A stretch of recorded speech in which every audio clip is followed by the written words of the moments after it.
Yun, pahakot pa sakay, meron tayong biglaang hakot dito at habang nakatambay ako at may ginagawa ko kanina sa truck, syempre ito nasa tapat natin na tropa natin na si Weng, lumapit niya sa atin at maglilipat bahay daw sila. At yan niya, isang mabilis ang hakot din yan. Medyo marami-rami rin pala at malalaki rin yung gamit pero kasya naman sa truck natin. At isang hakot nga lang tayo, yung tapat-tapat lang halos ng bahay, ng apartment, yung pinagkuha na natin dyan. At saka nga yung mga gamit nila, may rep, may mga Durabox at yan.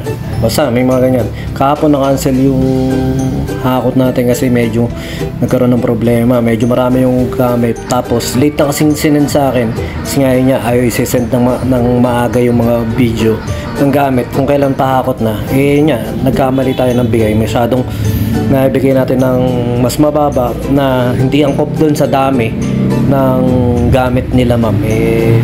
Inano ko na lang, sabi ko, ma'am, kailangan ka ako magad ng konti.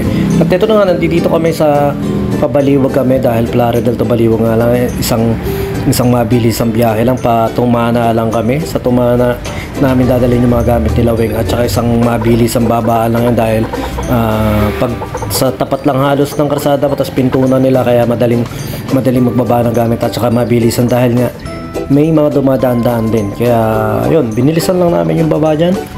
Tsaka yun, sa tropa natin si Weng, syempre mga nakakatropa natin, mga nakakainuman natin nung araw yun. Kami mga bata-bata pa. Nung kami mga wala pa mga baby. Kaya yun, nakasama rin natin sa mga gig yan. At marami rin kami napagkwento na ba nasa biyahe kasi nga matagal din hindi nakapagkwento dahil mga busy, hindi kami masyado nagkakaharapan.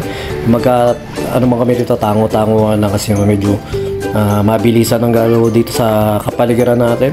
At ito nga, yun, maraming salamat sa mga tropa natin na syempre binibigyan natin ng discount at para matulungan lang natin sila sa kanilang mga paglilipat. At bilis ng panahon, dati yung mga bata na yan wala pa nga sila mga baby ngayon, dalawa na rin ang baby nila para na kumbaga pareho pa mga lalaking tao niyan, lalaking bata ng mga bata na yan. At yung sa tumana na medyo makipotandaan pero okay lang. At yun, maraming salamat ulit sa lahat ng tropa natin dyan, pakakot pasakay. Salamat sa nagko-comment, salamat sa nagla-like sa ating YouTube account. Maraming salamat.